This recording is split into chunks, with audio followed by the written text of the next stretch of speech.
In the world of finance, what's the one thing that's actually more valuable than capital itself? It's gotta be trust.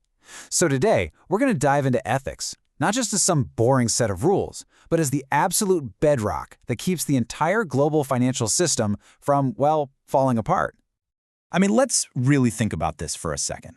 Just picture it. You pour years of your life into building your career, your savings, everything, only to have it all threatened because someone else decided to be dishonest. That's a deeply personal thing. And believe me, it happens way more often than any of us would like to think. And look, this isn't some hypothetical. These names, you've heard them before, right? Enron, SAC Capital. These are massive, real-world scandals where unethical behavior didn't just derail one person's career. It completely destroyed companies, wiped out people's life savings, and shattered public trust on a global scale. So you see, these aren't just isolated incidents.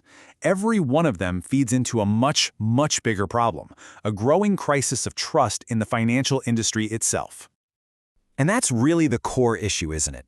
Every single scandal eats away at public confidence. It makes people feel like the whole system is rigged, and that causes cautious investors to pull back, which makes the entire market less efficient for everybody.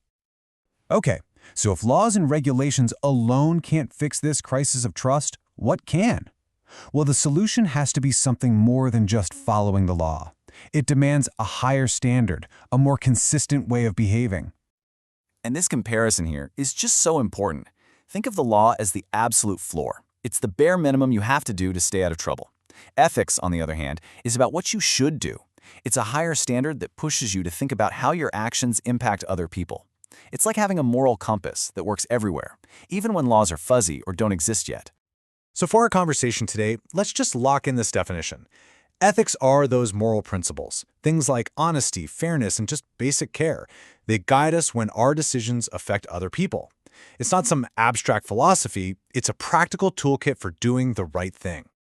But just knowing the definition isn't enough when you're in a high-pressure spot. That's why you need a reliable framework for making decisions, a process you can count on when the stakes are high and the right answer isn't so obvious.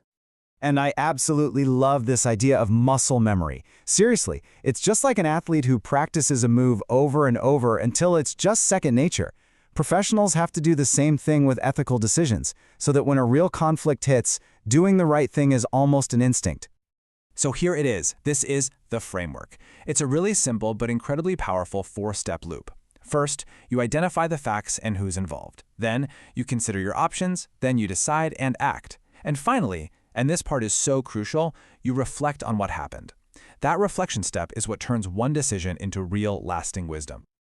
All right, let's put this into practice. Picture this. A junior analyst gets put on the IPO of the decade. The pressure is insane.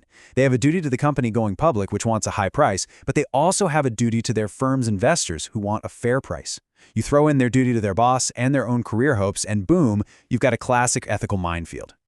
And, well, here's what can happen when you try to walk through that minefield without a map. In a real-life case just like this, the analyst made a really bad call. They sent confidential info, got fired, and now that violation is on a regulator's website for anyone to see. It literally could damage their entire career. The stakes are just that high. That whole story just hammers home why having clear rules is so critical. So now, let's look at a code of ethics in action. We're going to focus on two core principles that really act as a guide through these kinds of ethical challenges. This one right here is the North Star. It's simple. Above your loyalty to your boss, your company, even yourself, your duty to your clients has to come first. Period. So, what does breaking that rule actually look like? Well, here's a perfect example. The commissions generated from a client's trades, that's the client's money. Using it to pay your own firm's rent is a huge conflict of interest. You're putting your firm's needs ahead of your clients'. It's a textbook violation of that number one duty. Okay, so we've got clients first, but it doesn't stop there. The second core principle broadens that responsibility. It says you also have a fundamental duty to the entire system to make sure the markets stay fair and trustworthy for everyone.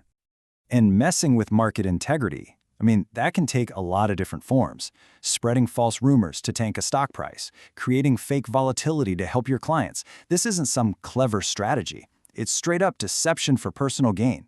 And every time it happens, it just screams to the public that the game is rigged. destroying the very trust the market is built on. And that really brings us full circle, doesn't it? All these individual ethical choices, guided by a clear framework, they don't just stay small. They add up. They build a culture of integrity. And that culture is what creates the trust we need for strong global markets that can ultimately benefit all of society. So, I'm going to leave you with this question to think about. It really is the central challenge that every single investment professional has to face. Juggling these competing loyalties is never easy. But as we've seen, having a rock-solid ethical foundation is the only way to build a career and a market that's truly built to last. Thanks for tuning in.